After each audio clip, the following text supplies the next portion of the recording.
Bismillahirrahmanirrahim. Yang berhormat Pihin Orang Kaya Seri Kelana Datuk Seri Setia Dr. Haji Awang Abu Bakar bin Haji Apong, Menteri Hal Ehwal Dalam Negeri. Yang berhormat Pihin Udana Khatib Datuk Paduka Seri Setia Ustaz Haji Awang Badaruddin bin Pengarah Datuk Paduka Haji Osman, Menteri Hal Ehwal Agama. Yang berhormat Datuk Seri Setia Dr. Haji Muhammad Isham bin Haji Jaafar, Menteri Kesihatan. Yang berhormat Datuk Seri Setia Dr. Awang Haji Muhammad Amin Liu bin Abdullah, Menteri di Jabatan Perdana Menteri dan Menteri Kewangan dan Ekonomi kedua. Yang berhormat Datuk Seri Setia Awang Haji Hamzah bin Haji Sulaiman, Menteri Pendidikan.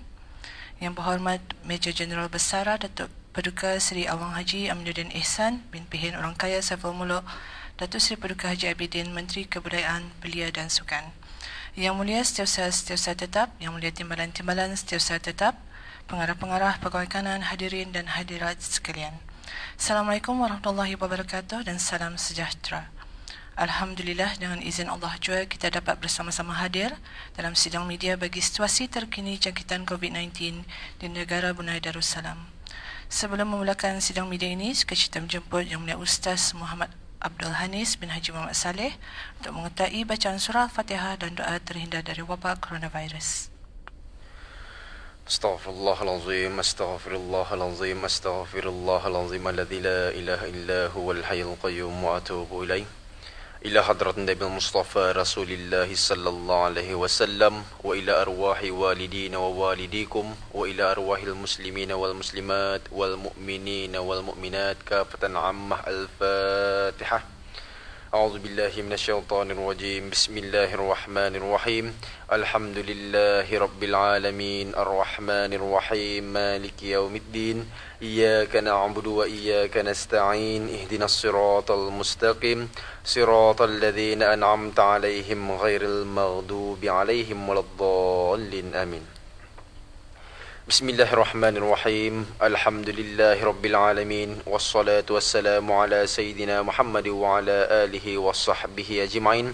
Allahumma salli salatan kamilah wa sallim salaman taman ala Sayyidina Muhammadin alladhi tanhallu bihil unqad wa tanfariju bihil qurab wa tuqda bihil hawaij wa tunalu bihil raghaib wa husnul khawatim wa yustasqal ghamam biwajhihil karim wa ala alihi wa sahbihi fi kulli lamhati wa nafasim bi'adadi kulli ma'lumin lak ya rabbal alamin.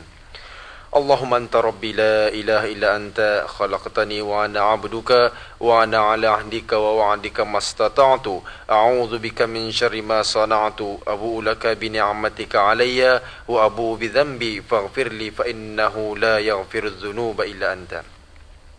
لا إله إلا أنت سبحانك إني كنت من الظالمين. لا إله إلا أنت سبحانك إني كنت من الظالمين. لا إله إلا أنت سبحانك إني كنت من الظالمين.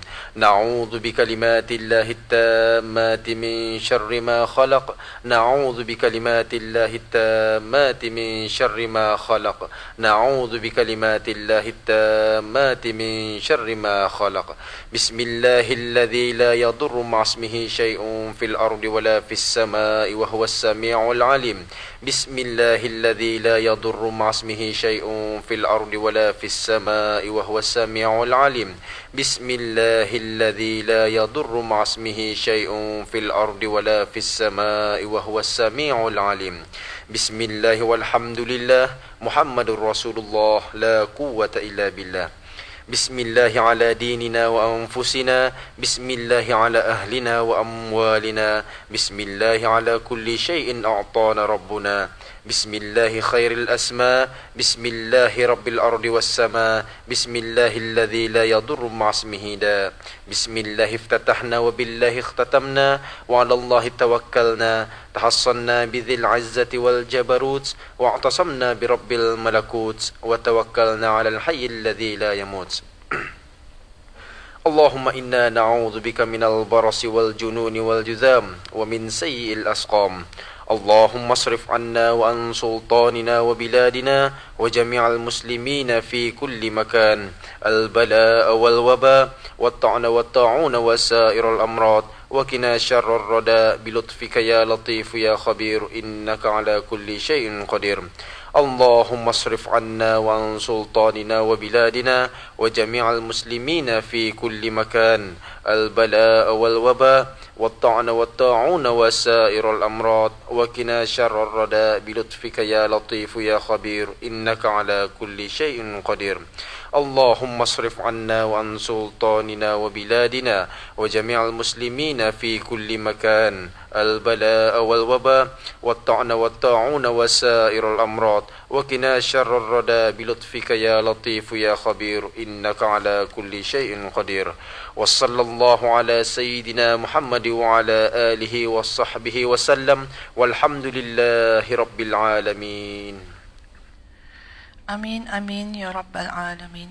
Seterusnya, majlis dengan hormatnya mempersilakan Yang Berhormat Menteri Kesihatan untuk memulakan sidang media pada petang ini. Bismillahirrahmanirrahim. Alhamdulillahirabbil alamin. Wassalatu wassalamu ala asyrafil anbiya'i wal mursalin Sayyidina Muhammad wa ala alihi wa sahbihi ajmain. Assalamualaikum warahmatullahi taala wabarakatuh dan salam sejahtera. Kementerian Kesihatan ingin memaklumkan kepada orang ramai bahawa pada hari ini, Rabu, 9 Zulkaidah 1441 Hijrah, bersamaan dengan 1 Julai 2020 Masehi, Alhamdulillah, dengan izin Allah Subhanahu Wa Taala juga, tidak ada kes baru jangkitan COVID-19 telah disahkan di negara ini. Ini bermakna jumlah keseluruhan kes COVID-19 di negara ini kekal seramai 141 orang. Sementara itu, terdapat 413 orang sedang menjalani pengasingan diri mandatori di pusat-pusat pemantauan yang disediakan oleh kerajaan, iaitu mereka yang baru tiba ke negara ini setelah melakukan perjalanan dari luar negara. Setakat ini, seramai 2,718 orang telah menamatkan pengasingan diri mandatori di kemudahan-kemudahan berkenaan.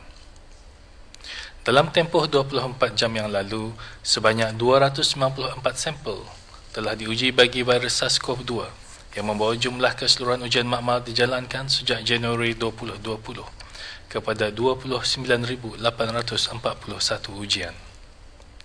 Seterusnya, mengambil kira situasi COVID-19 di negara Brunei Darussalam yang pada masa ini adalah dalam keadaan yang terkawal, maka pada menjunjung titah perkenan ke bawah Duli Yang Maha Mulia Paduka Seri Baginda Sultan dan Yang di-Pertuan Negara Brunei Darussalam, Kementerian Kesihatan ingin memaklumkan kepada orang ramai mengenai tambahan pengurangan aktiviti berikut dari tahap pertama atau level 1 ke tahap kedua bermula pada 6 Julai 2020, iaitu kelas berkeperluan khas, pusat penjagaan kanak-kanak, muzium, galeri dan perpustakaan, dan kafe internet. Kemudian, menaikkan aktiviti-aktiviti berikut dari tahap kedua ke tahap ketiga bermula 4 Julai 2020, iaitu sekolah, institut vocational dan pendidikan tinggi, sekolah tuition dan sekolah muzik. Manakala aktiviti-aktiviti berikut akan dinaikkan dari tahap kedua ke tahap 3 bermula 6 Julai. Itu masjid, surau dan balai-balai ibadat, tempat-tempat ibadat lain selain daripada masjid dan surau, sekolah memandu, gym dan fitness center, fasiliti sukan indoor dan outdoor, padang golf, restoran, kafe dan food court, dan gerai dan pasar. Sementara itu, arcade dan indoor playground belum lagi dibenarkan untuk dibuka sehingga satu tarikh yang akan diumumkan kemudian. Keterangan lanjut mengenai pengurangan langkah-langkah penjarakan sosial di setiap premis tersebut akan masing-masing dijelaskan oleh kementerian yang berkenaan. Sementara itu, berikut adalah syarat-syarat pengurangan langkah-langkah sosial. Bagi pertama, perkumpulan ramai atau gathering. Perkumpulan ramai adalah dibenarkan tetapi terhad kepada keramaian tidak melebihi 50 orang sahaja. Orang ramai bolehlah merujuk kepada syarat-syarat terperinci di dalam garis panduan bagi perkumpulan ramai tahap 1 yang akan dimuat naik ke laman sesawang Kementerian Kesihatan. Kedua, tempat-tempat ibadat lain selain daripada masjid dan surau. Tempat-tempat ibadat lain selain dari masjid dan surau yang dibenarkan beroperasi pada 80% daripada kadar kapasiti biasa pada satu-satu masa dengan masih mengamalkan penjarakan fizikal. Syarat-syarat lain adalah dikekalkan sebagaimana arahan dan garis panduan yang telah dikeluarkan. Seterusnya, sekolah memandu. Bagi sekolah memandu, kelas-kelas boleh diadakan pada kadar 90% dari kapasiti biasa pada satu-satu masa. Syarat-syarat lain adalah dikekalkan sebagaimana arahan dan garis panduan yang dikeluarkan oleh Kementerian Pengangkutan dan Info Komunikasi. Bagi kafe internet, ianya adalah dibenarkan untuk beroperasi pada kadar 60% dari kadar kapasiti biasa pada satu-satu masa, mengikut arahan dan garis panduan yang dikeluarkan oleh Kementerian Pengangkutan dan Info Komunikasi. Kementerian Kesihatan juga ingin mengingatkan bahawa orang ramai adalah dikehendaki untuk mematuhi segala peraturan dan arahan yang berkaitan dengan pengurangan langkah-langkah penjarakan sosial tersebut. Sesiapa yang didapati melanggar atau ingkar akan mana-mana arahan yang telah dikeluarkan, maka ianya akan menjadi satu kesalahan di bawah Akta Penyakit Berjangkit Penggal 204, yang mana jika didapati bersalah, boleh dikenakan denda compound sehingga RM5,000 atau boleh didakwa ke mahkamah yang membawa denda sehingga RM10,000 atau penjara sehingga 6 bulan atau kedua-duanya sekali. Kementerian ini tidak akan teragak-agak untuk mengambil tindakan undang-undang terhadap sesiapa yang tidak mematuhi arahan-arahan yang telah dikeluarkan. Kementerian Kesihatan akan terus memantau situasi wabak di dalam negara serta di peringkat serantau dan global serta melaksanakan penilaian risiko secara berterusan bagi mempertimbangkan pengurangan langkah-langkah seterusnya. Jika situasi wabak kembali membimbangkan, Kementerian Kesihatan tidak akan teragak-agak untuk memperketatkan semula langkah-langkah penjarakan sosial yang perlu dilaksanakan untuk mengawal wabak tersebut. Kementerian Kesihatan akan memaklumkan kepada orang ramai mengenai sebarang perubahan mengenai situasi ini jika perlu dari masa ke semasa. Sekian, terima kasih. Seterusnya adalah kenyataan daripada Yang Berhormat Menteri Hal Ehwal Dalam Negeri, Majlis Yang Hormat. Silakan.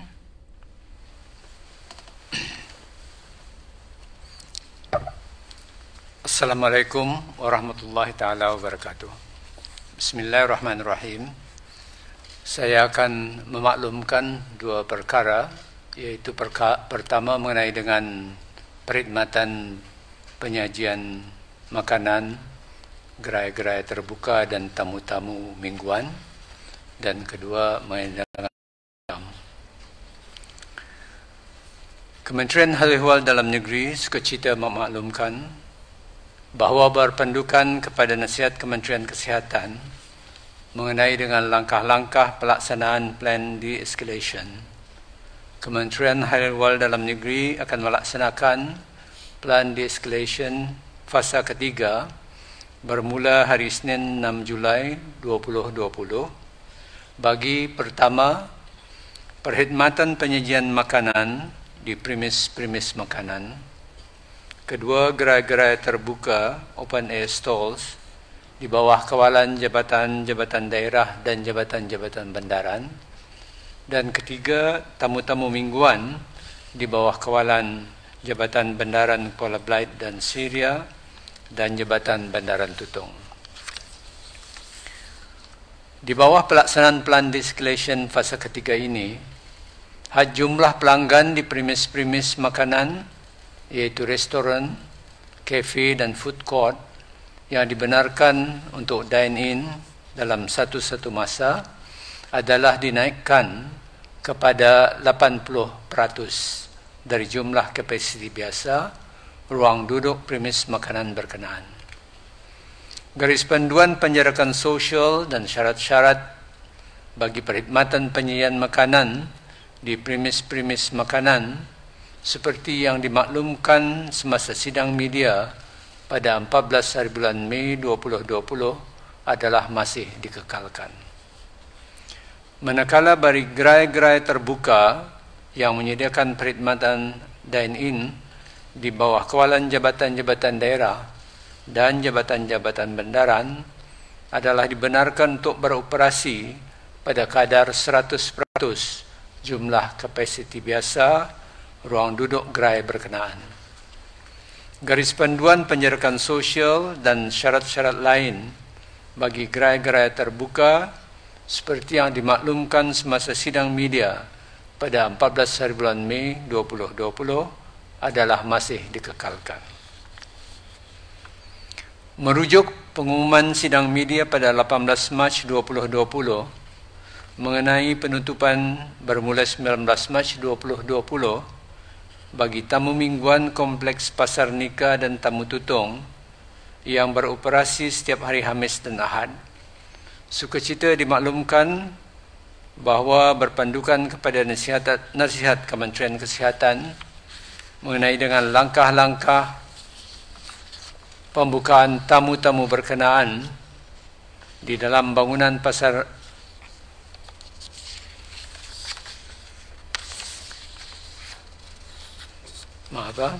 pelaksanaan plan de-escalation, maka bermula pada hari Khamis 9 Julai 2020, tamu mingguan Kompleks Pasar Nika dan Tamu Tutong Daerah Tutong adalah dibenarkan untuk beroperasi semula pada kadar keramaian penjaja 50% dari jumlah kapasiti biasa ruang berniaga tamu berkenaan pada satu masa mengikut penjadualan kumpulan penjaja yang akan diselaraskan oleh pihak Jabatan Bandaran Tutong.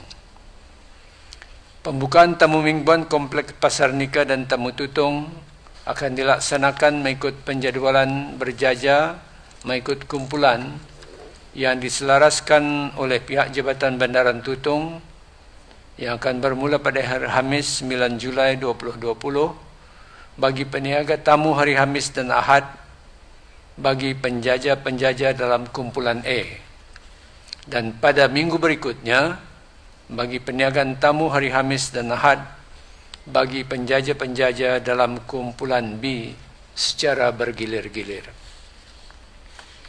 Merujuk juga pengumuman sidang media pada 26 Mac 2020 mengenai penutupan bermula 26 Mac 2020 bagi tamu nikah Seria, kawasan letak kereta Pasar Nika Seria, daerah Blaid yang beroperasi setiap hari Khamis dan Jumaat, dan tamu nikah Kuala Blaid, kawasan letak kereta Pasar Nika Kuala Blaid yang beroperasi pada setiap hari Sabtu dan Ahad.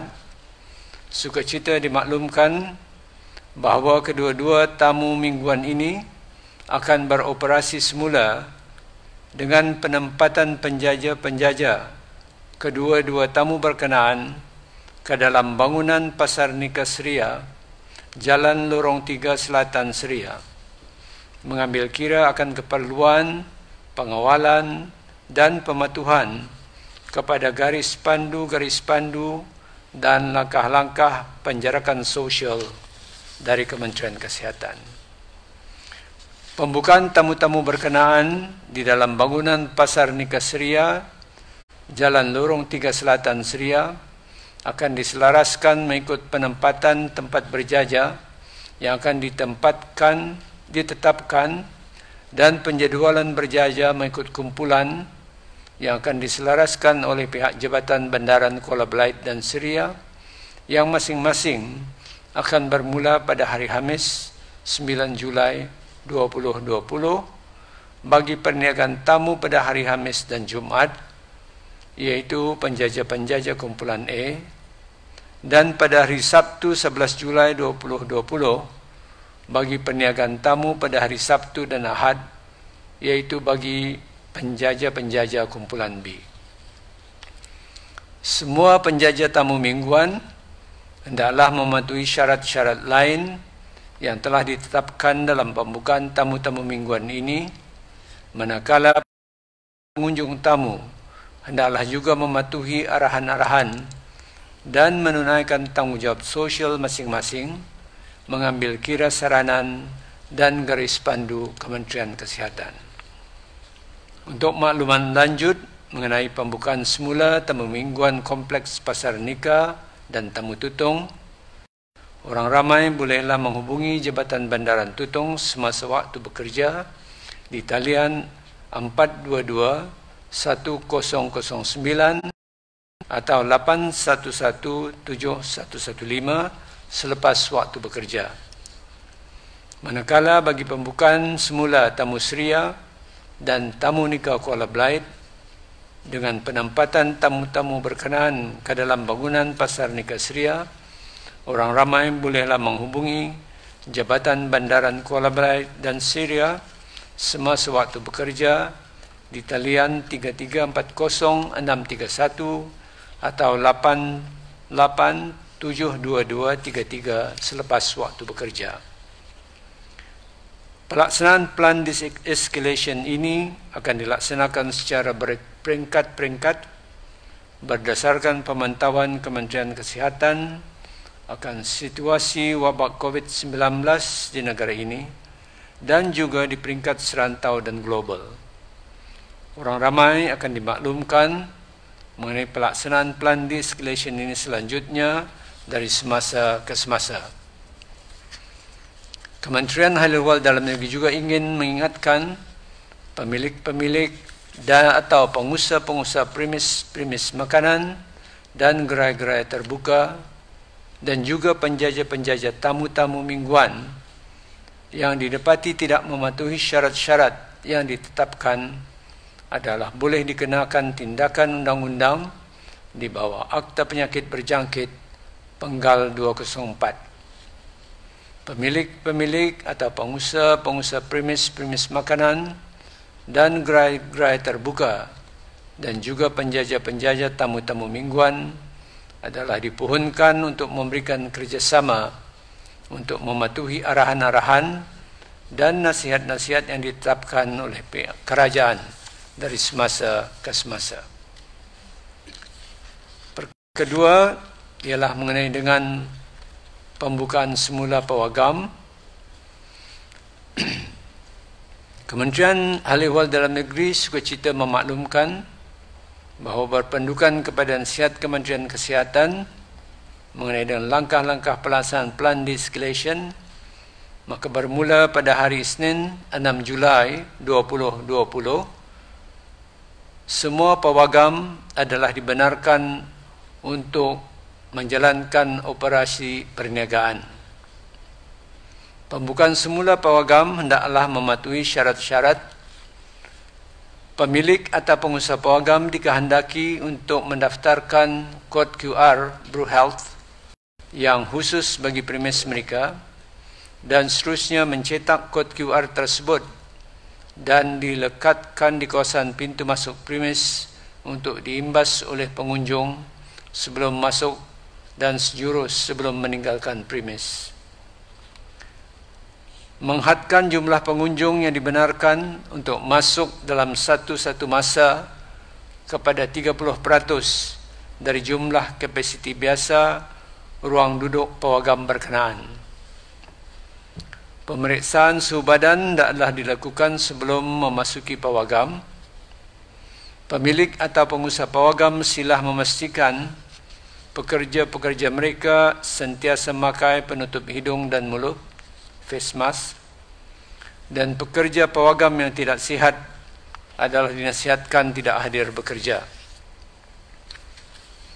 Memastikan siaran filem yang ditayangkan akan menjarakkan masa tayangan selepas habisnya satu tayangan filem bagi membolehkan pihak pawagam membersihkan tempat duduk dan persekitaran pawagam.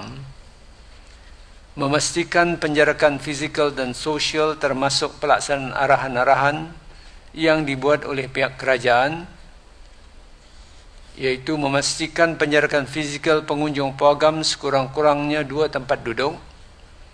Kedua, pawagam untuk mempamerkan notis jumlah maksimum kapasiti kemasukan dalam satu masa di tempat yang bersesuaian. Ketiga, pawagam tidak dibenarkan untuk menambah kapasiti ruang duduk dari kapasiti biasa. Dan keempat, pawagam untuk menyediakan hand sanitizer. Mana-mana pemilik atau pengusaha pawagam yang didapati tidak mematuhi syarat-syarat yang dinyatakan tadi, boleh dikenakan tindakan undang-undang di bawah Akta Penyakit Berjangkit Penggal 204 dan pemilik atau pengusaha pawagam adalah dipohonkan untuk memberikan kerjasama untuk mematuhi arahan-arahan yang ditetapkan oleh pihak kerajaan dari semasa ke semasa. Sementara itu, bagi pengunjung pawagam, kanak-kanak berumur 15 tahun ke bawah adalah tidak dibenarkan untuk memasuki pawagam. Para pengunjung hendaklah mempunyai kod yang diperolehi melalui aplikasi BroHealth sebelum mengunjungi pawagam yang ingin dituju. Hanya pengunjung yang mempunyai kod warna yang betul, iaitu hijau atau kuning, akan dibenarkan masuk ke premis. Orang ramai berhasrat untuk memasuki pawagam perlu membuat tempahan tempat duduk terlebih dahulu dan membeli tiket secara online. Pengunjung pawagam disarankan untuk memakai penutup hidung dan mulut. Nasihatkan untuk tidak mengunjungi pawagam sehingga telah sembuh. Sekian, terima kasih. Seterusnya adalah kenyataan daripada Yang Berhormat Menteri Hal-Ehwal Agama. Majlis yang hormatnya mempersilakan. Bismillahirrahmanirrahim. Assalamualaikum warahmatullahi wabarakatuh. Alhamdulillah. Wassalatu wassalamu ala Rasulillah wa ala alihi washabihi wa man wala. Terlebih dahulu terima kasih kepada Yang Berhormat Menteri Kesihatan selaku tuan rumah, dan juga terima kasih kepada rakan-rakan sejawat menteri-menteri yang berkenaan pada hari ini. Kementerian Agama akan membawakan beberapa kenyataan berhubung dengan dua perkara, yaitu Persekolahan Arab dan Agama, termasuk juga Institut Tahfiz Al-Quran Sultan Haji Hassan Al-Bolkiah, dan yang lazimnya dan memang dijangkakan oleh media di sini ialah mengenai hal ihwal masjid. Mula-mula sekali ialah mengenai Persekolahan Arab, Persekolahan Agama dan juga Institut Tahfiz Al-Quran. Kementerian Agama sukacita memaklumkan bahawa ke bawah dunia yang maha mulia Paduka Seri Baginda Sultan Haji Hassan Al-Bolkiah Mu'izzuddin wa Daulah Ibn Marhum Sultan Haji Umar Ali Saifuddin Sa'adul Khairi Waddin, Sultan dan Yang di-Pertuan Negara Brunei Darussalam, telah memperkenankan sokongan Majlis Ugama Islam untuk membekalkan sebanyak 216 komputer riba dan 338 capaian internet kepada pelajar-pelajar sekolah Arab dan Institut Tahfiz Al-Quran Haji Hassan Al-Bolkiah yang memerlukan, dengan peruntukan sebanyak Rp179.640 daripada kumpulan wang pentadbiran am Majlis Ugama Islam Brunei. Berkaitan dengan persekolahan Arab yang pada masa ini dalam peringkat kedua pelonggaran dan akan memasuki peringkat ketiga mulai 4 hari bulan Julai, maka sebagai penyelarasan dengan bermulanya sesi persekolahan peringkat ketiga itu, pihak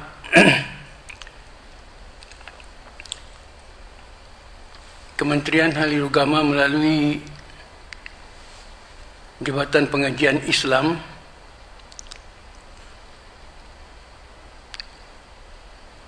akan mengaturkan penggunaan asrama dengan keutamaan kepada pelajar-pelajar luar daerah dan mana-mana pelajar yang layak dan memenuhi persyaratannya. Kemudahan asrama ini akan bermula pada 5 hari bulan Julai, adalah akan mengikut panduan dan nasihat Kementerian Kesihatan dalam perkara kawalan penularan wabak COVID-19. Di samping itu, pihak sekolah juga akan dibekalkan dengan pakej kesihatan berupa penyukat suhu badan, sungkup muka, dan pansanitasi tangan tambahan sebagai mendukung saranan dan garis panduan pihak Kementerian Kesihatan. Selain itu, insya-Allah pihak kementerian juga pada masa ini sedang mengusahakan untuk membekalkan fabric face mask kepada semua tenaga pengajar di bawah kawalan Kementerian Haliwal Ugama, termasuk sebahagian pelajar yang memerlukan. Demikian sekitar Persekolahan Arab Ugama dan Institut Tahfidz Al-Quran. Mengenai dengan masjid, surau dan balai-balai ibadat, alhamdulillah wa syukrulillah,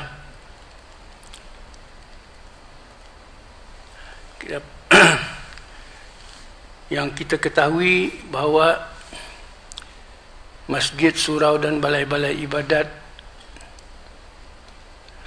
dalam tempoh tahap kedua masjid sekarang ini dibuka semula dalam langkah pelonggaran kawalan yang dikuatkuasakan, dan insya-Allah dengan izinnya juga nanti kita akan memasuki tahap ketiga bermula pada waktu subuh hari Isnin 6 hari bulan Julai tahun 2020 yang sebagaimana mengikut telah dirancangkan oleh Kementerian Kesihatan.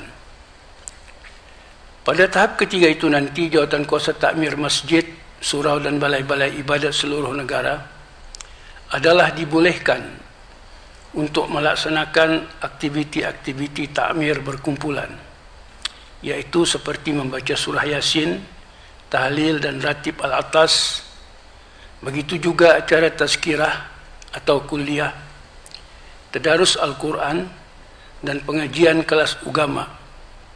Aktiviti sedemikian itu dibolehkan dengan keramaian tidak melebihi 50 orang bagi tempoh atau jangka waktu 1 jam.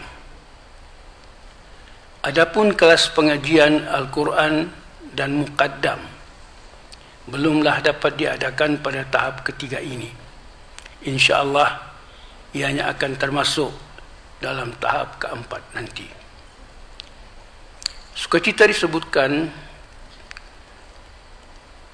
bahawa bagi maksud peringatan juga bahawa pelonggaran bertahap pembukaan semula masjid, surau dan balai-balai ibadat seluruh negara yang bermula pada 29 hari bulan Mei bagi sembahyang fardu Jumat dan sembahyang fardu 5 waktu berjamaah mulai 15 hari bulan Jun, iaitu waktu subuh, dan seterusnya mengadakan aktiviti-aktiviti takmir mulai pada 6 hari bulan Julai nanti adalah berpandu kepada nasihat Kementerian Kesihatan dalam rangka pelonggaran bertahap yang dirancangkannya.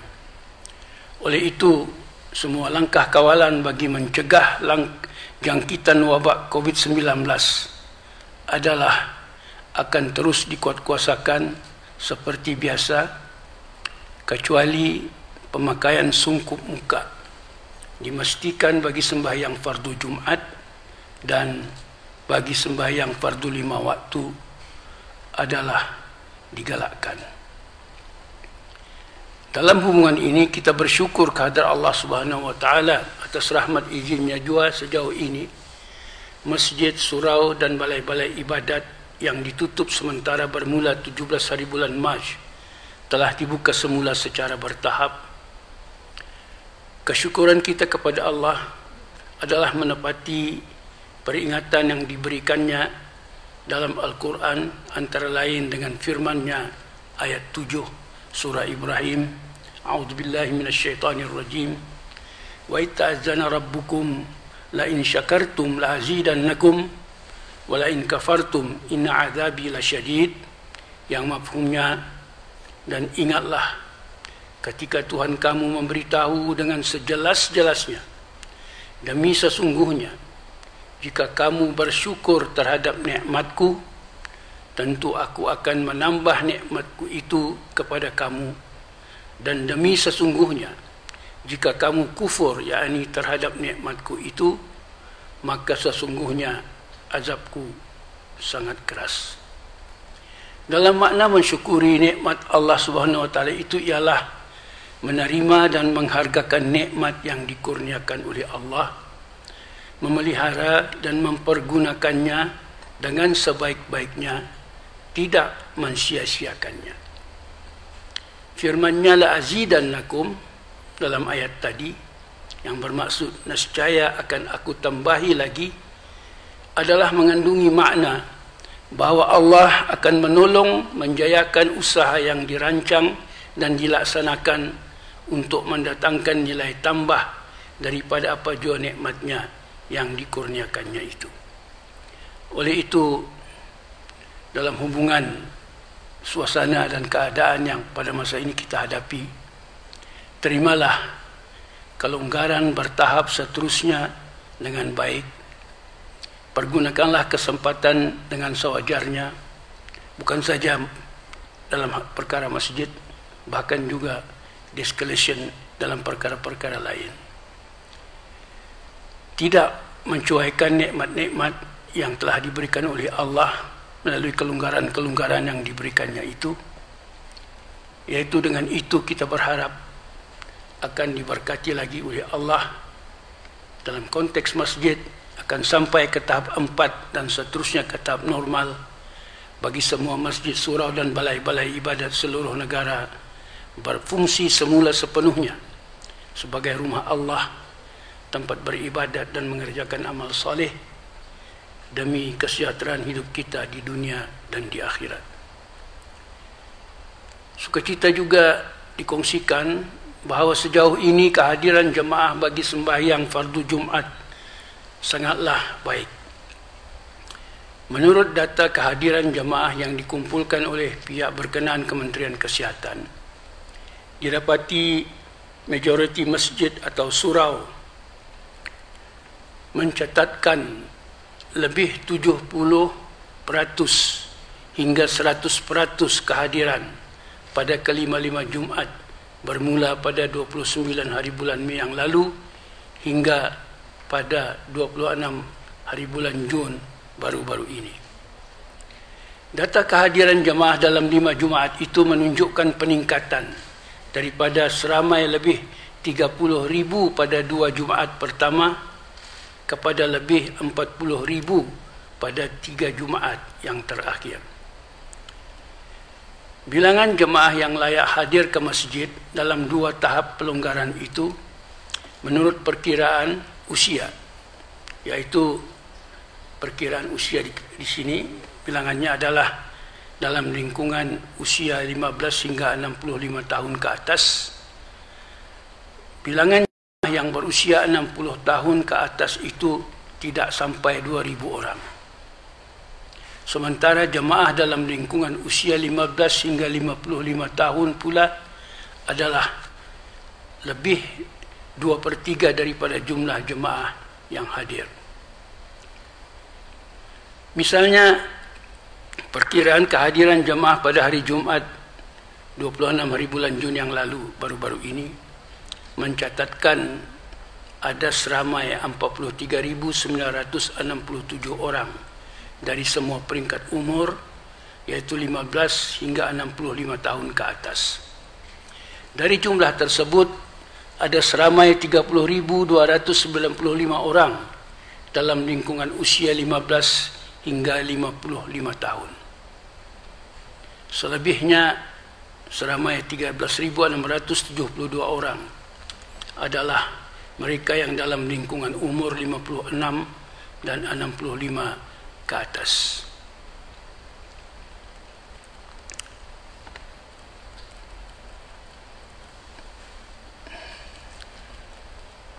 Jadi akhirnya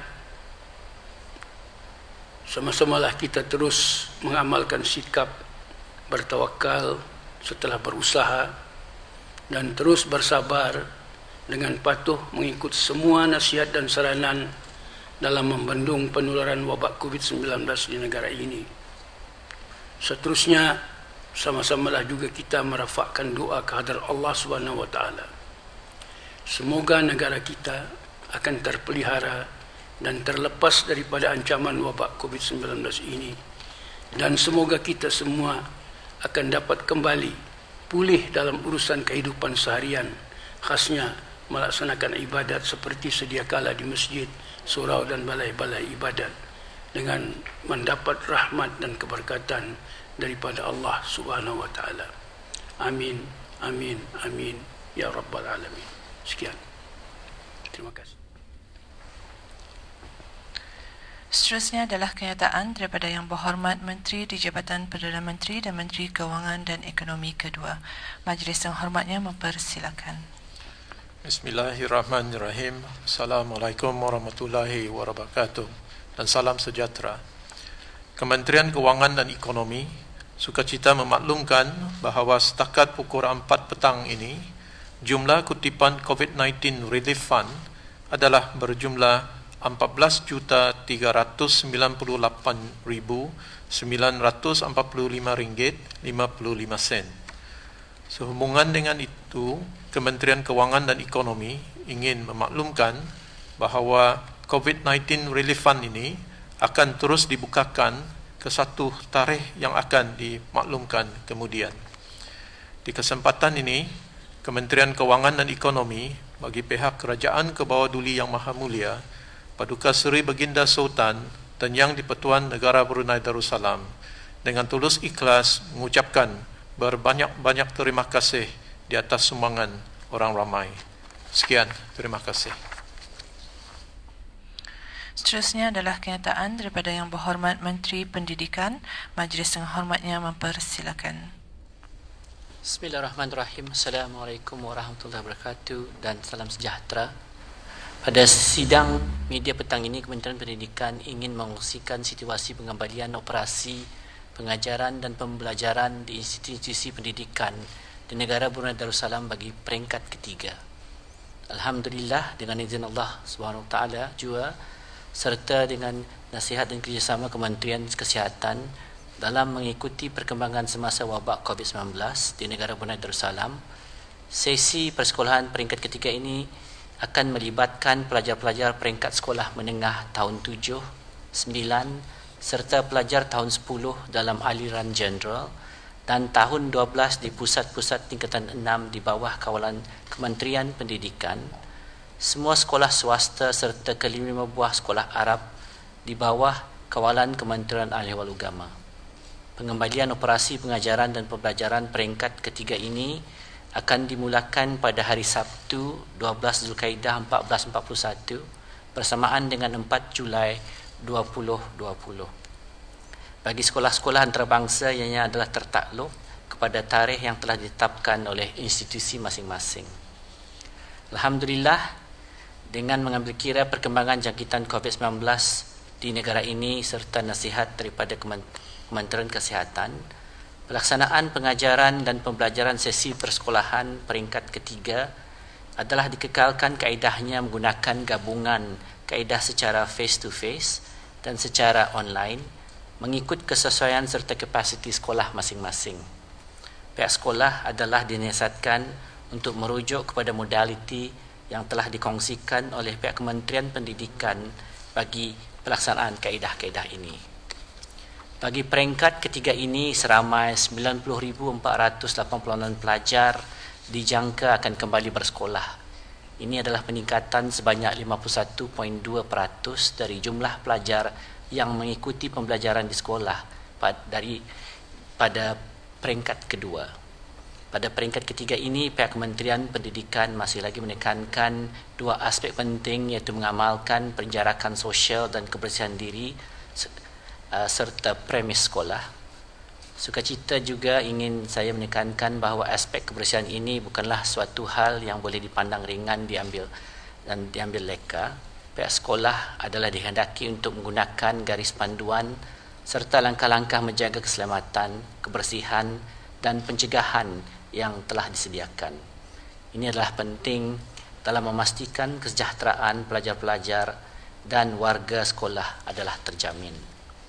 Dalam hal ini, Kementerian Pendidikan dan Kementerian Ahli-Ehwal Agama akan terus memastikan sekolah-sekolah akan terus melaksanakan prosedur operasi standard, pengembalian semula sekolah iaitu dengan mengadakan pemeriksaan suhu badan setiap hari bagi pelajar-pelajar, guru-guru dan individu yang mempunyai urusan dengan pihak sekolah. Pengimbasan kod QR juga akan diterus dilakukan, dan seperti yang telah dinasihatkan oleh Kementerian Kesihatan pada masa ini, semua aktiviti di luar bilik darjah seperti perkumpulan pagi, sukan dan co-curriculum secara bersemuka belum lagi dapat dilaksanakan sehingga ke suatu tarikh yang akan diumumkan nanti. Seterusnya, pusat-pusat tuition juga akan dibenarkan beroperasi dengan kapasiti pelajar tidak melebihi 10 orang pada setiap sesi pengajaran. Langkah-langkah pencegahan seperti pemeriksaan suhu badan dan penggunaan pengimbasan kod QR bagi individu yang keluar masuk dari dan ke premis tuition tersebut juga hendaklah dilakukan, di mana mereka yang mempunyai simptom dan berada dalam kod merah adalah tidak akan dibenarkan untuk hadir. Selain itu, pemakaian sebarang jenis penutup mulut dan hidung adalah digalakkan. Di kesempatan ini, saya juga ingin merakamkan ucapan terima kasih kepada warga sekolah, khususnya para pemimpin sekolah dan barisan tenaga pengajar yang telah berjaya menyesuaikan tanggungjawab masing-masing dengan norma baru di sekolah, seperti bertugas mengawal pergerakan pelajar-pelajar semasa berada di sekolah, memastikan penjarakan sosial di kalangan pelajar, dan penekanan terhadap kebersihan diri dengan menyediakan sanitasi tangan di tempat-tempat yang strategik di kawasan sekolah. Saya berharap sebahagian norma-norma baru yang diperkenalkan ini akan terus dapat diamalkan, khususnya dalam memupuk budaya kebersihan demi kesejahteraan warga sekolah pasca COVID-19 nanti. Saya juga ingin merakamkan setinggi-tinggi penghargaan kepada para ibu bapa dan penjaga yang telah memberikan sokongan dan kerjasama yang padu kepada pihak Kementerian Pendidikan dalam memastikan anak-anak mereka menghadiri sesi persekolahan, mengikuti pembelajaran secara dalam talian, serta meluangkan masa untuk menghantar dan mengambil home learning package selain mematuhi prosedur operasi standard serta garis panduan yang telah ditetapkan oleh pihak sekolah masing-masing. Saya berharap keterlibatan para ibu bapa dan penjaga terhadap pendidikan anak-anak ini akan berterusan dalam sama-sama memastikan pelajar-pelajar tidak ketinggalan dalam menimba ilmu.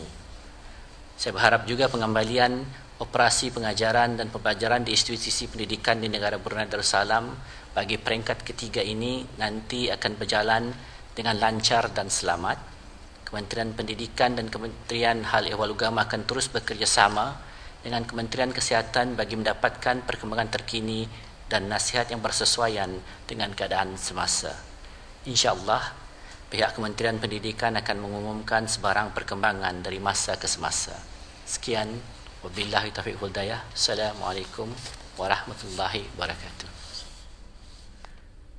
Seterusnya adalah kenyataan daripada Yang Berhormat Menteri Kebudayaan, Belia dan Sukan. Majlis dengan hormatnya mempersilakan. Terima kasih. Bismillahirrahmanirrahim. Assalamualaikum warahmatullahi taala wabarakatuh dan salam sejahtera. Sekecita Kementerian Kebudayaan, Belia dan Sukan ingin memaklumkan kepada orang ramai mengenai langkah-langkah yang diambil oleh Kementerian Kebudayaan, Belia dan Sukan berikutan perkembangan terkini wabak COVID-19. Alhamdulillah, dengan izin dan rahmat Allah SWT, seperti mana yang dikongsikan oleh Yang Berhormat Menteri Kesihatan Negara Brunei Darussalam, akan meningkatkan plan de-escalation kepada fasa ketiga. Oleh demikian, Kementerian Kebudayaan, Belia dan Sukan atas nasihat Kementerian Kesihatan ingin memaklumkan mengenai 3 perkara. Pertama, pelaksanaan de-escalation tahap ketiga bagi pusat dan fasiliti sukan. Kedua, pelaksanaan tahap kedua bagi pusat penjagaan kanak-kanak, pusat orang kelainan upaya, museum-museum, galeri-galeri, pameran dan perpustakaan. Dan ketiga, permulaan de-escalation tahap pertama bagi kolam renang.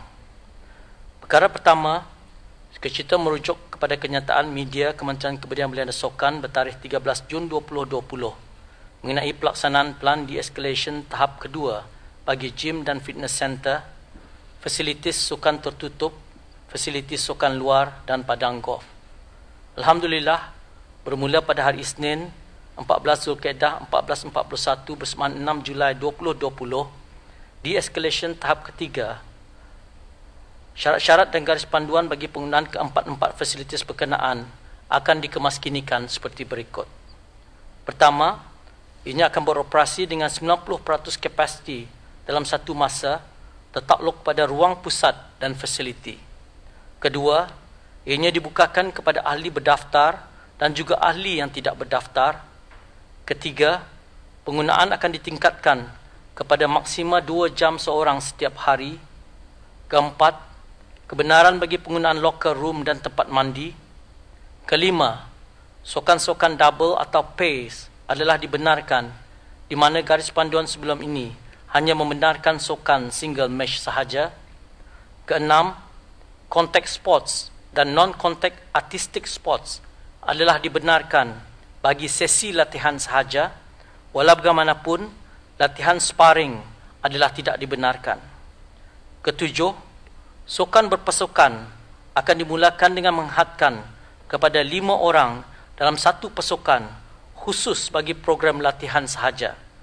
Pertukaran individu antara kumpulan, aktiviti yang melibatkan physical contact dan perkongsian peralatan dan kelengkapan adalah tidak dibenarkan. Kelapan, penggunaan pusat bowling ditingkatkan kepada 2 pemain bagi satu lane dalam satu masa. Dalam masa yang sama, penggunaan ditingkatkan kepada maksima 2 jam seorang setiap hari, manakala penggunaan house ball dan house shoes adalah dibenarkan. Bagi padang golf, garis panduan sebelum ini dikekalkan kecuali perubahan kepada: pertama, ianya dibukakan kepada ahli berdaftar dan tidak berdaftar. Kedua, penggunaan locker room dan tempat mandi juga adalah dibenarkan.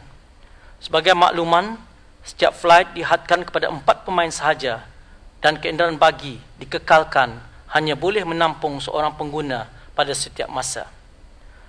Perkara kedua, pelaksanaan de-escalation tahap kedua bagi pusat penjagaan kanak-kanak, pusat orang kelainan upaya, museum-museum, galeri-galeri pameran dan perpustakaan.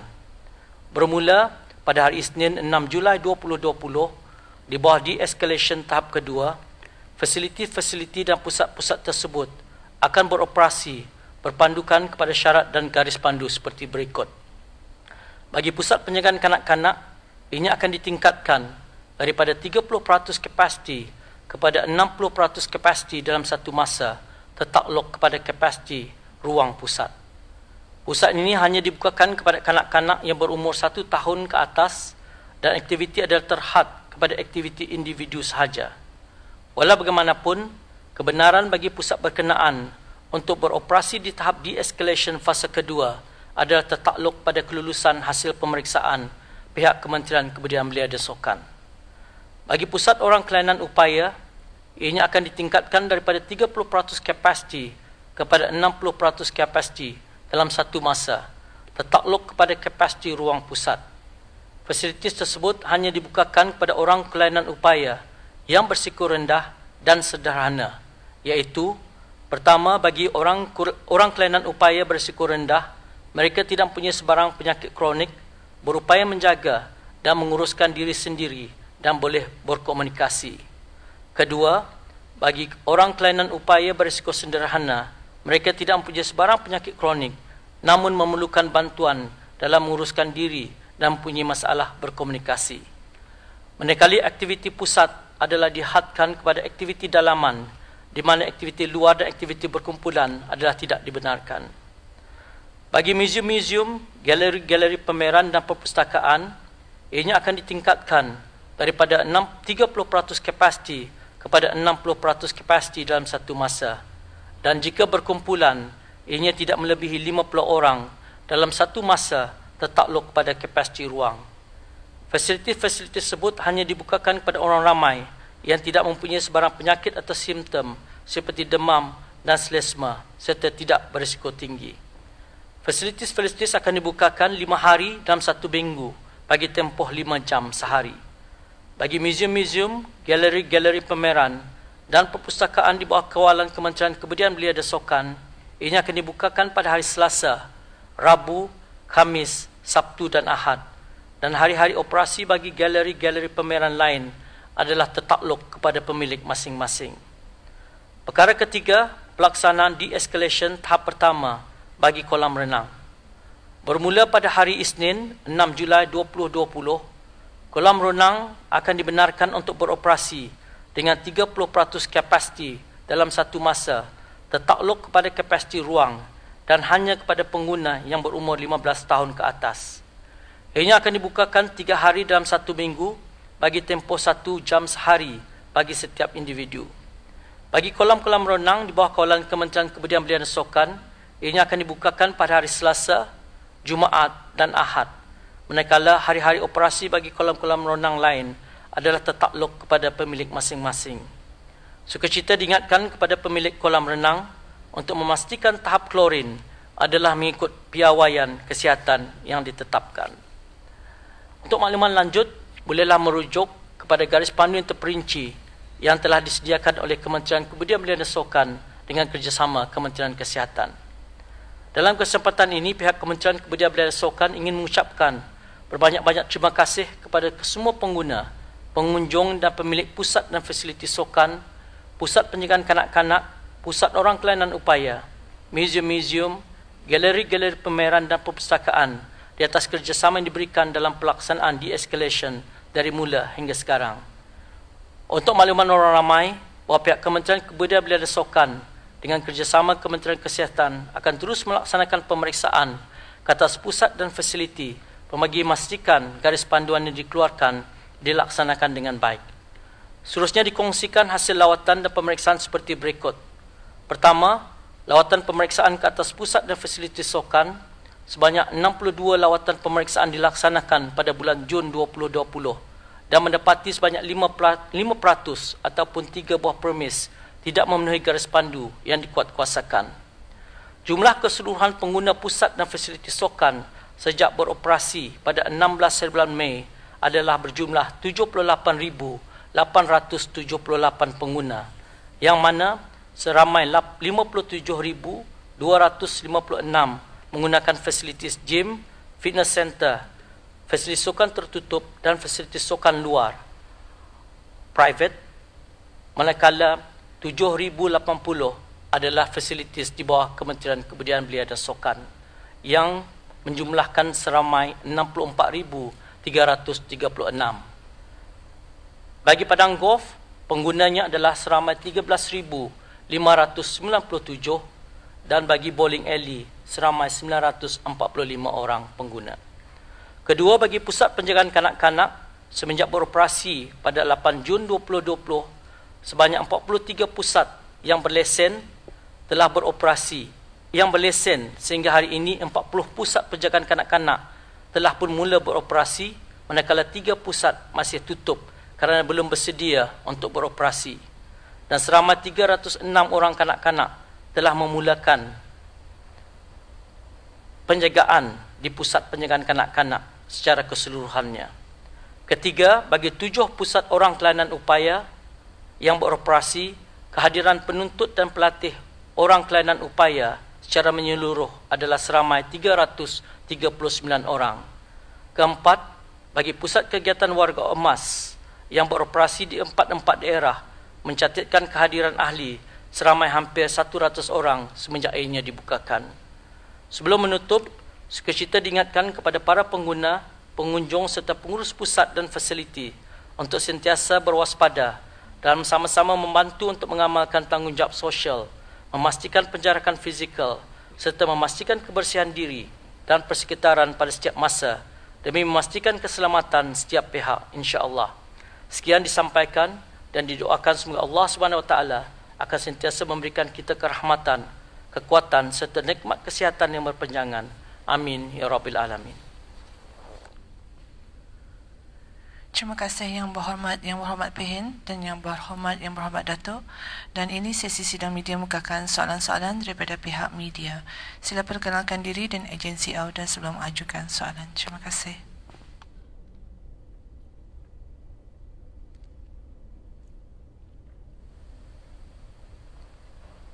Yang Berhormat Ministers and to all attendees, Assalamualaikum and very good afternoon. I am Fazal Suraj from the Bruneian, and this question is for the Minister at Prime Minister's Office and Second Minister of Finance and Economy. As Brunei's digitization efforts were initially fast-forwarded due to COVID-19, What can you say about what will happen to them as the situation gets better? And are there any plans by the government to ensure that these efforts will stay relevant? Terima kasih. Memang mengenai dengan isu digitalisation, ini ada satu perkara dalam kita ni punya effort dalam Digital Economic Council untuk memajukan aplikasi digitalisation. So kalau dilihat sejak bulan Januari hingga sekarang, dalam UNN punya statistik, kita ni sudah nampaknya mobile data usage meningkat about 5% sejak Januari sampai sekarang. Jadi untuk fixed data macam broadband meningkat 10%. So nampaknya sambutan teknologi ini ada menggalakkan lah. So ya pentinglah kita ni teruskan pasal kita ni punya vision bagi Brunei ni untuk menjadikan satu smart nation dan juga membuat persediaan untuk Fourth Industrial Revolution. Perlulah kita ni teruskan dengan usaha ini.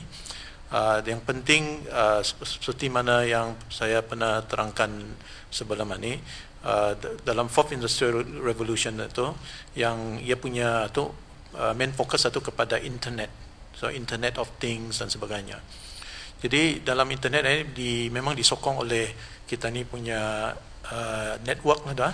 So pada masa ini UNN telah ditubuhkan go live pada bulan Januari, ujung bulan Januari.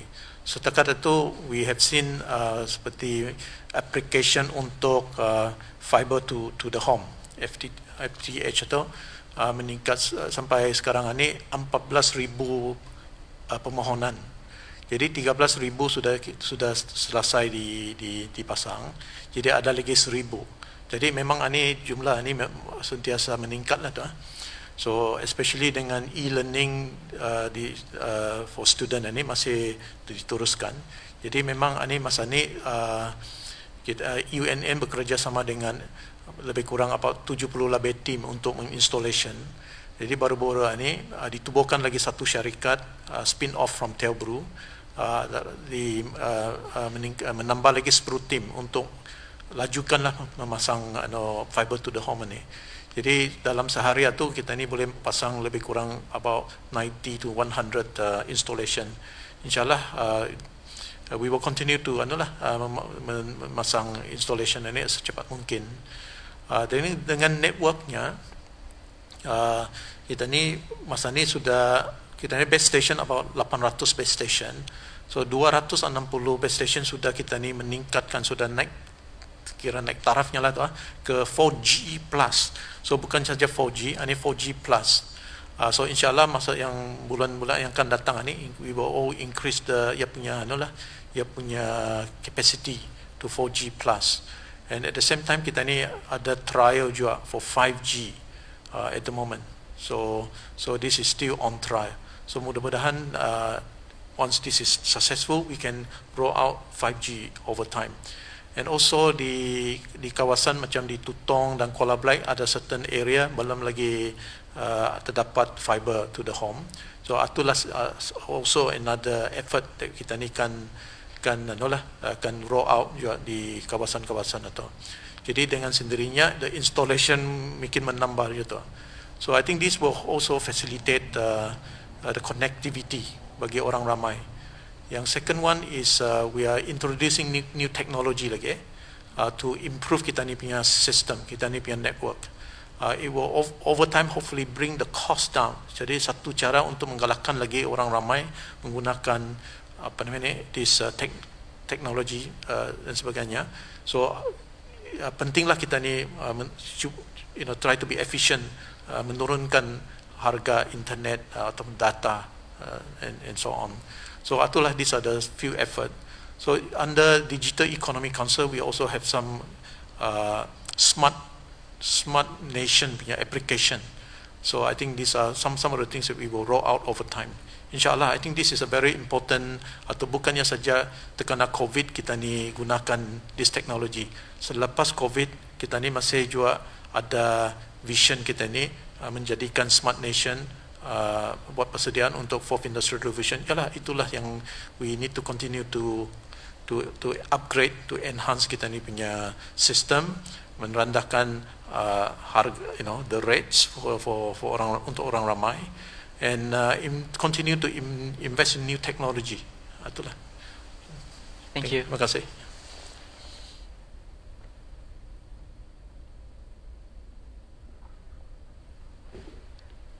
Assalamualaikum warahmatullahi wabarakatuh. I'm Rano Iskandar from Rano Adidas. Good afternoon, Yang Berhormat PNP Hin, Yang Berhormat Datuk-Datuk.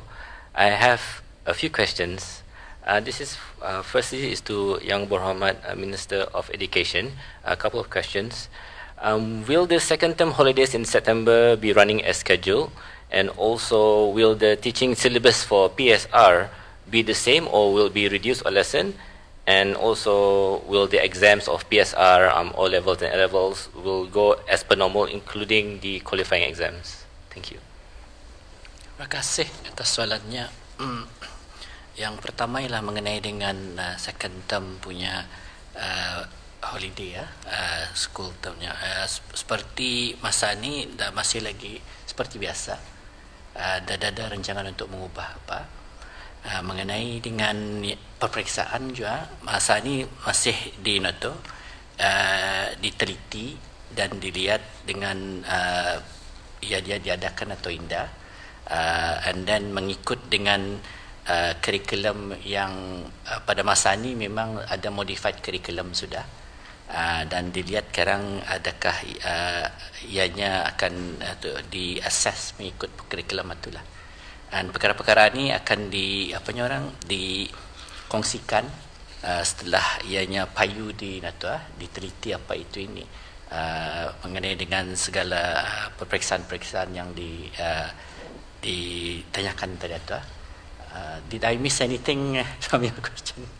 So itulah masa ni, semua diteliti masa ni, dan setakat ini belum ada perubahan yang ketara yang dapat dikongsikan, tapi dalam perundingan dan perbincangan. Itu saja yang dapat dikongsikan. Okay, thank you. My next question is for Yang Berhormat Minister of Culture, Youth and Sports. Ada tadi Yang Berhormat mention about team of 5. So ada pulang paintball operator asking when can they start paintball activity? The paintball activity. Yeah. The paintball activity. Okay. I think mula-mula sekali terima kasih. Bismillahirrahmanirrahim. Sekecil saya ingin mengungsikan barangkali terlebih dulu apa yang dimasukkan dengan team sport and dalam kumpulan 5 ni ya. Barangkali apa yang dimasukkan dalam sini team sport ini dalam kumpulan 5, yang pertama garis panduannya hanyalah for the purpose of training, latihan sahaja. Artinya ianya bermaksud bahawa bola sepak dibolehkan untuk latihan, tetapi dalam kumpulan 5, walaupun dalam tim itu berjumlah 20, tetapi dibahagikan dalam kumpulan 5 for training purposes. Itu yang dimaksudkan. Jadinya if you look at the paintball,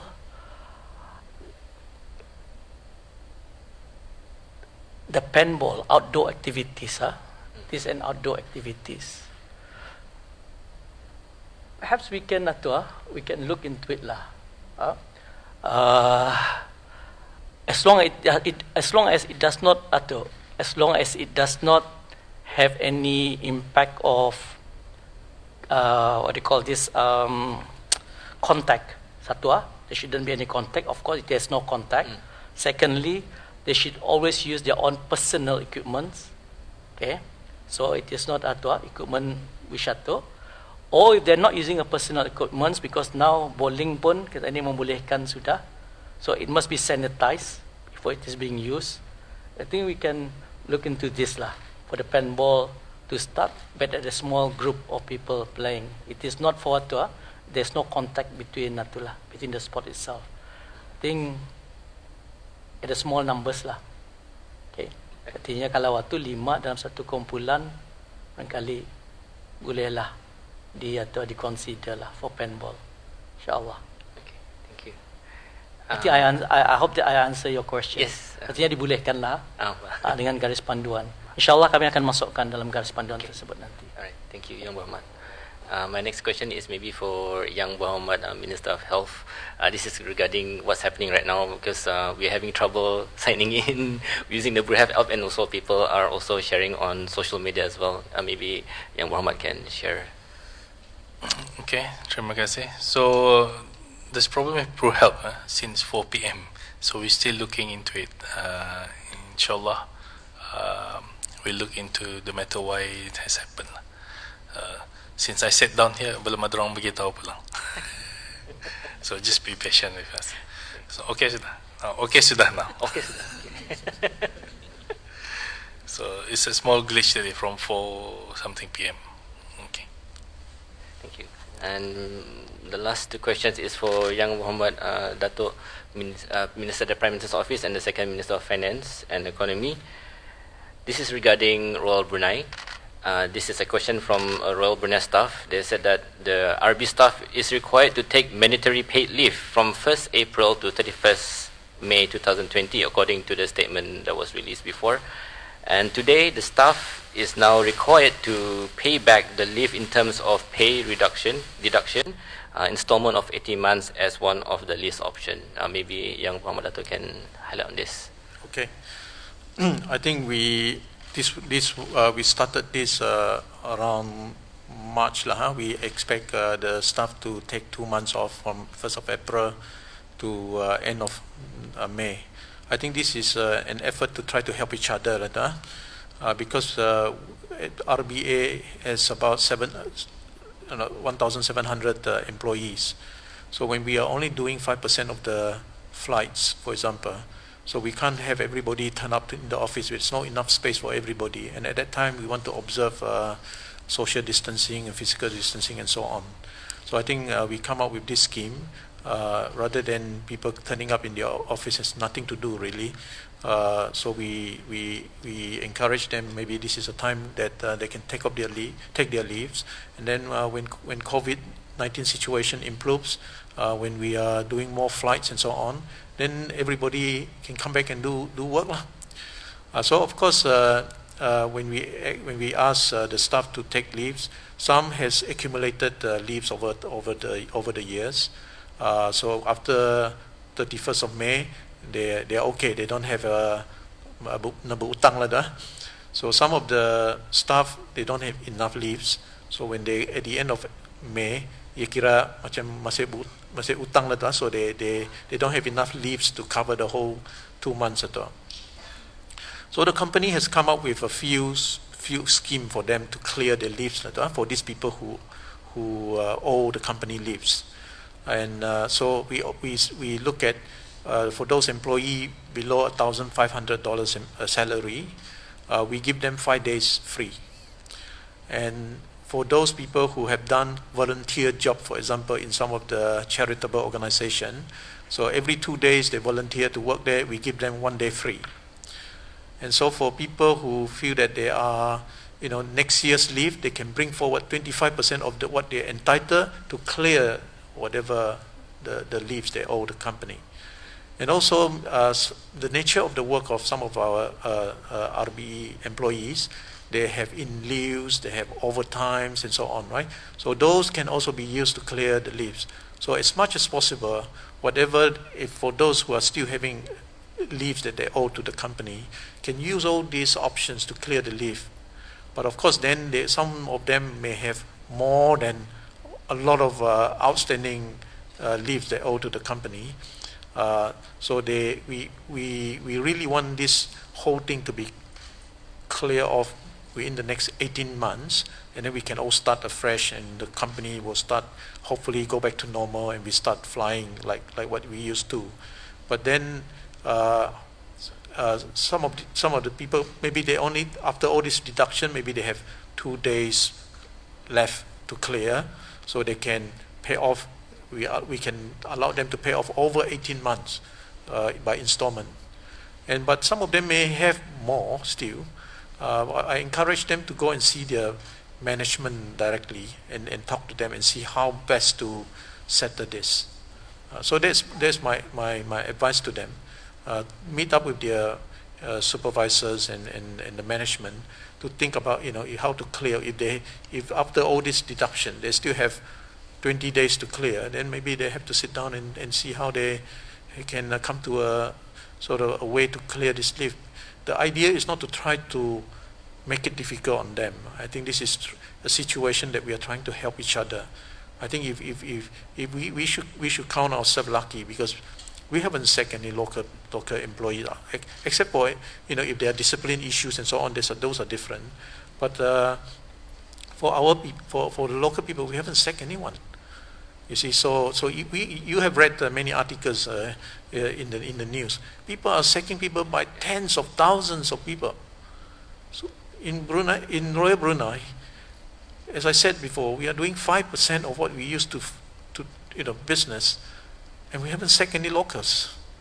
So itulah, we are trying to protect the company, so that hope that one day when we are out of COVID-19, we can go back to normal. We don't have to start training people and so on. So this is a way to try to give and take between employer. I know some of the employers are saying this is not their fault and why should they be penalized. But this is not the company's fault either. This is nobody's fault. I think we are all caught in this situation. Nobody asked for this. So we need to come together and find a solution together. It's nobody's fault. We cannot, because of not the employee's fault, everything is blamed on the employer. So this is not the company's fault either. I think that's my explanation. Thank you. And my final question is regarding there's some private companies who are eligible to claim for the subsidy, and I think a few of them are saying that there's always a miscommunication between the TAP and the business owners, because some of them find it difficult to communicate, or even getting approvals, or even getting answers. So maybe Yang Mohamad Dato' can perhaps share on this matter. Yeah, I think the idea when we provide these subsidies and assistance, I think the idea is to try to help, especially those in the tourism sector. They are badly affected, and there are also other operators, maybe event management and all that. They are affected. But for some other business, it's not purely because of COVID-19. Sometimes when you do business, there's ups and downs. Not because there is special event, business will go down. Sometimes just the market condition. The business will be better for certain months, will be not so good in certain months. So when it's not good, it's not always because of COVID-19. It's maybe just general market condition. So I think we look at this very carefully, because we are managing country's money, the government's money. So we want to make sure that we give it to people who deserve it, who are eligible for it. So of course some people always think, they think that they're eligible. But I think maybe they need to assess whether they are really affected by COVID-19, or is it just a natural sort of a market condition. If it is communication issue, then they need to just approach TAP and make sure that their points are sent across to TAP. Okay, thank you, Mohamad. Thank you.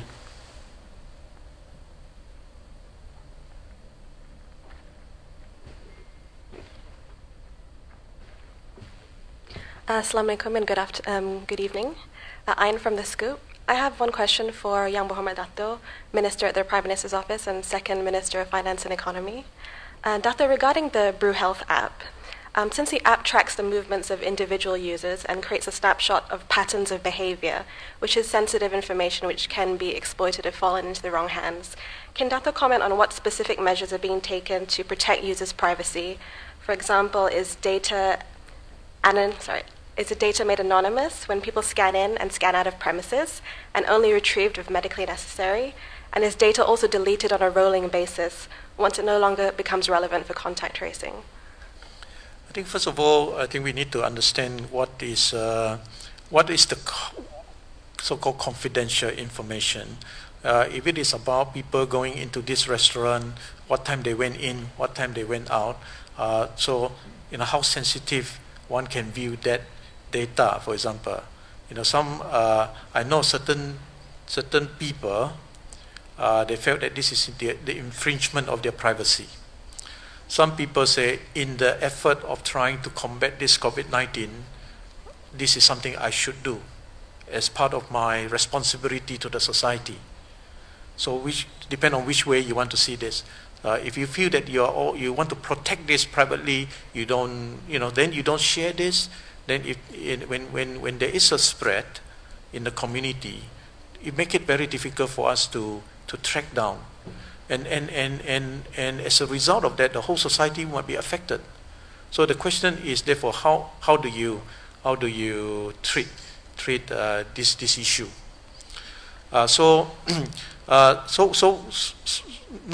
Nevertheless, I think we also listen to comment like this about the privacy of this data.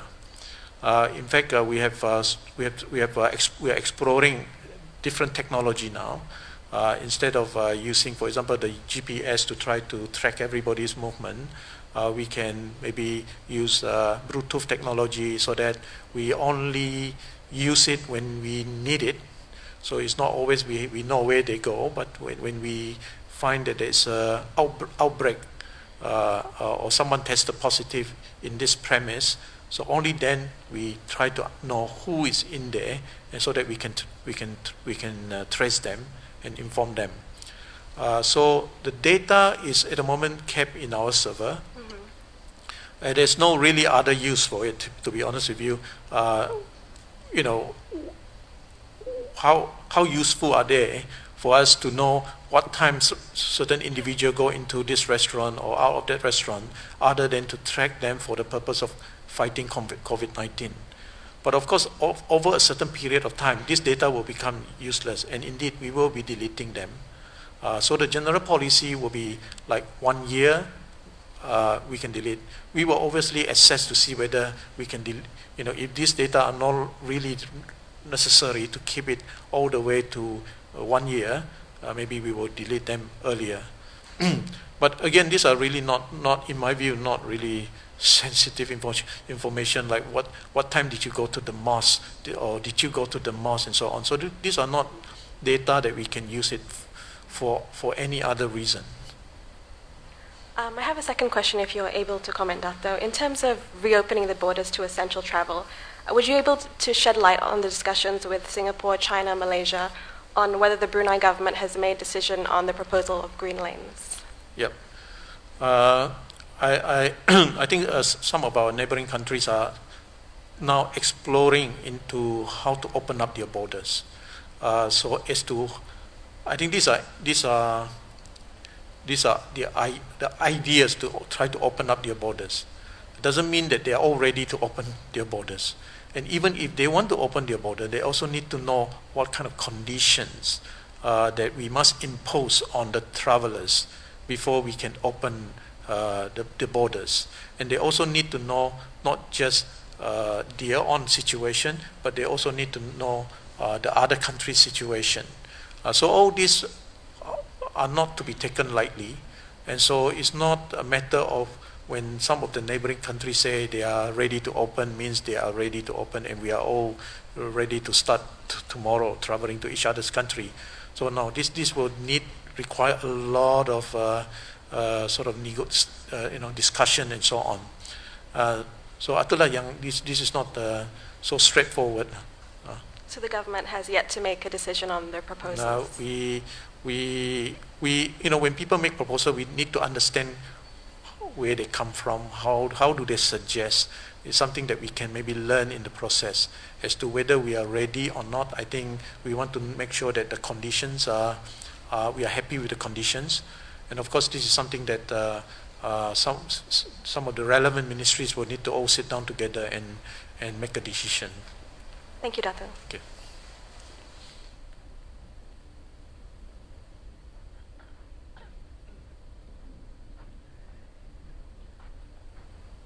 This is James from Borneo Bulletin.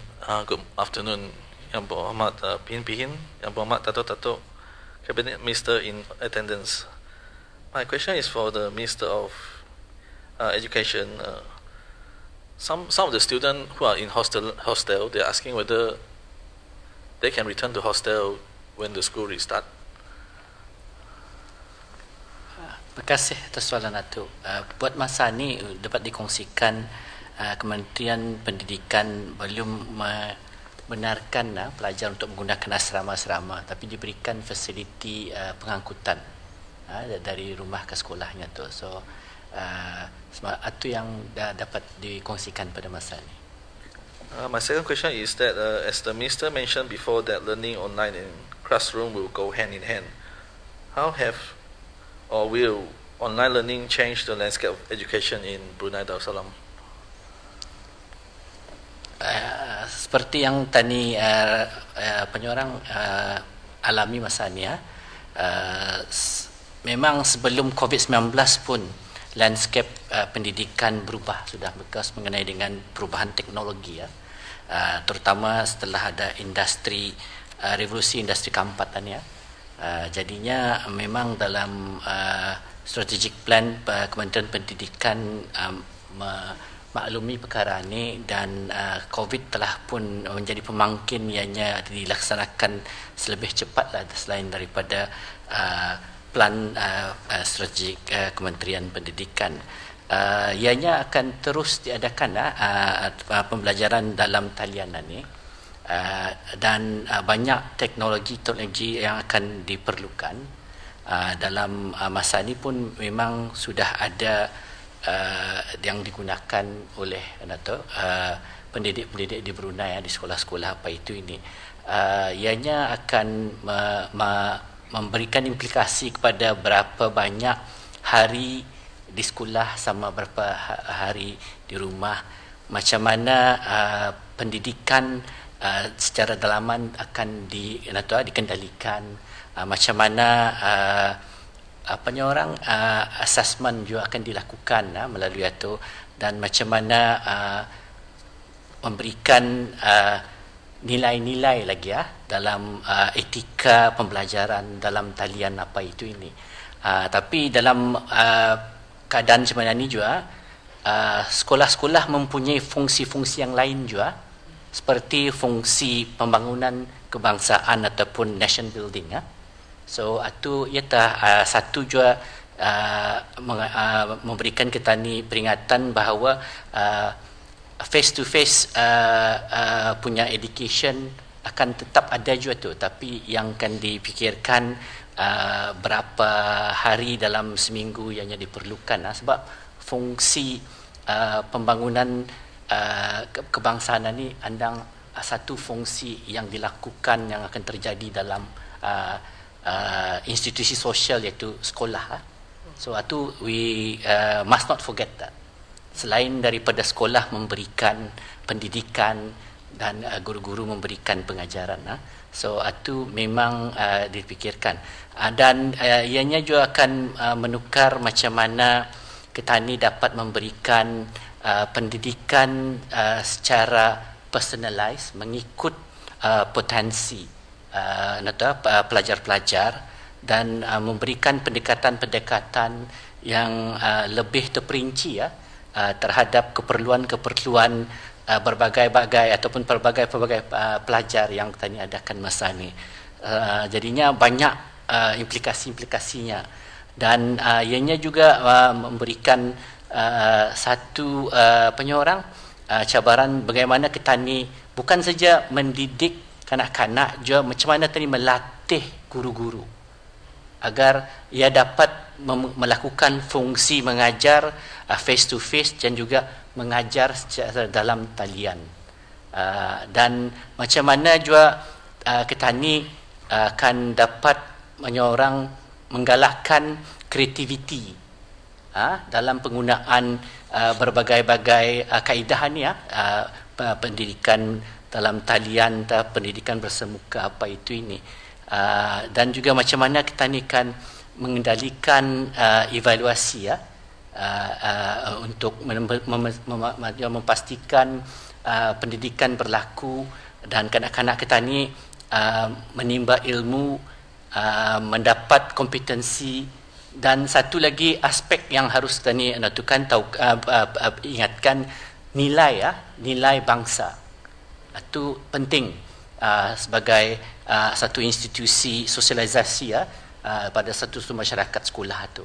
So ini ialah yang ditunduki oleh Kementerian Pendidikan dan termasuk juga Kementerian Ahli Wal Agama pada. So implikasinya terhadap landscape pendidikan memanglah besar, dan alhamdulillah because keadaan kita ni alami masa ni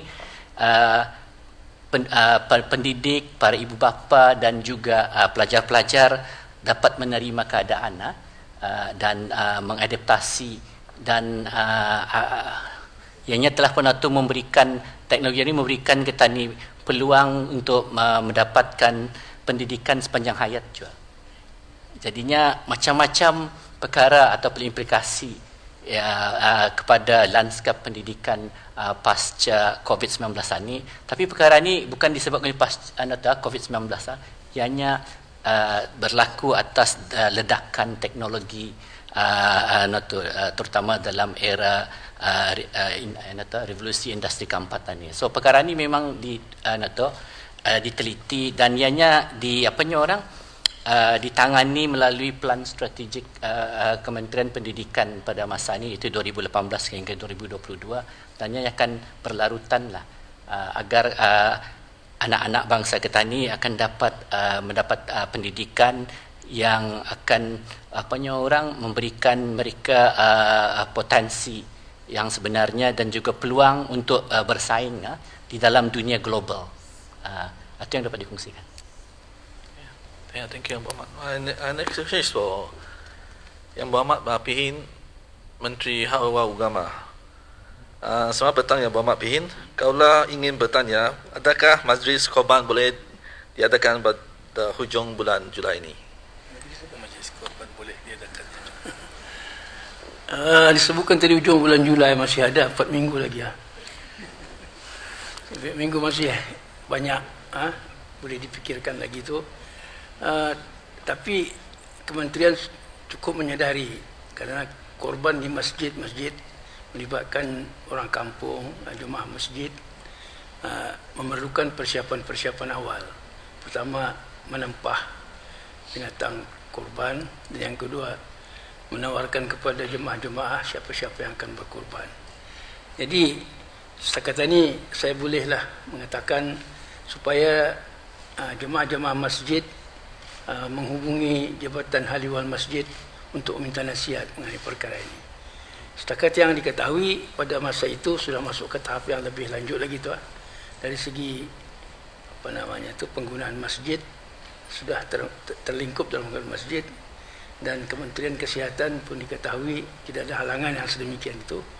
Tapi kita akan mengaturkan bagaimana cara-cara yang tepat, yang sebaik-baiknya untuk melaksanakan perkara tersebut dalam lingkungan kita ini berjaga-jaga, berhati-hati dalam membantu usaha negara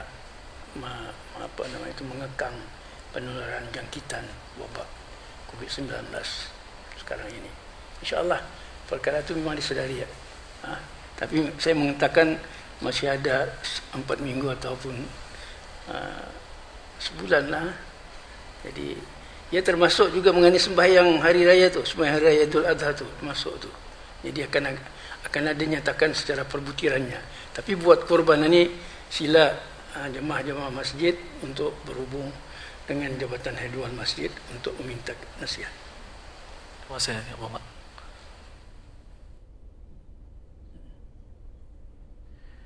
Terima kasih atas soalan-soalan yang diajukan, dan terima kasih juga kepada Yang Berhormat Pihin dan Yang Berhormat Dato' atas penjelasan yang diberikan.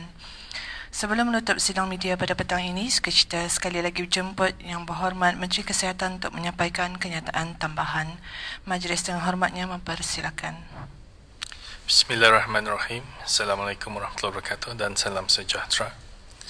Kementerian Kesihatan ingin memaklumkan kepada orang ramai bahawa bermula pada esok hari Khamis 2 Julai 2020 Masihi, sidang media harian situasi terkini jangkitan COVID-19 di negara Brunei Darussalam hanya akan diadakan secara ad hoc sahaja, iaitu apabila terdapat maklumat-maklumat penting yang perlu dikongsikan dengan segera kepada orang ramai. Walau bagaimanapun, maklumat terkini akan dikeluarkan melalui siaran akhbar setiap hari dan untuk maklumat lanjut ianya juga boleh diperolehi daripada laman web Kementerian Kesihatan iaitu www.mh.gov.bn atau melalui aplikasi healthinfo.gov.bn.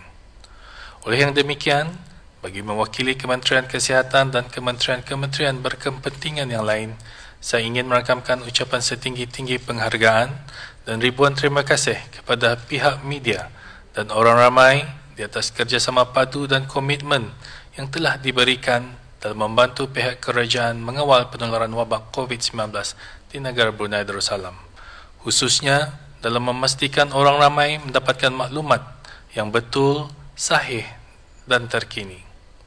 Di kesempatan ini, sekali lagi Kementerian Kesihatan ingin mengingatkan kepada orang ramai untuk senantiasa mengamalkan tanggungjawab sosial masing-masing dalam mengawal penularan wabak COVID-19. InsyaAllah, dengan segala usaha kita ini dan dengan bertawakal kehadrat Allah Subhanahu Wa Taala, negara kita ini akan sentiasa dapat terus mengawal penularan wabak COVID-19 ini. Amin, amin, ya Rabbal Alamin. Sekian, wabillahi taufiq wal hidayah. Assalamualaikum warahmatullahi taala wabarakatuh. Terima kasih Yang Berhormat Datuk. Dan di kesempatan ini kami di bahagian Perhubungan Korporat Kementerian Kesihatan juga ingin merakamkan setinggi-tinggi penghargaan dan ribuan terima kasih kepada rakan-rakan media yang bertugas dan semua yang sama-sama terlibat dan membantu dalam pemberitaan di sepanjang 115 hari kita bersidang di Dewan ini. Sehingga kita bertemu lagi pada sidang media yang akan datang insya-Allah.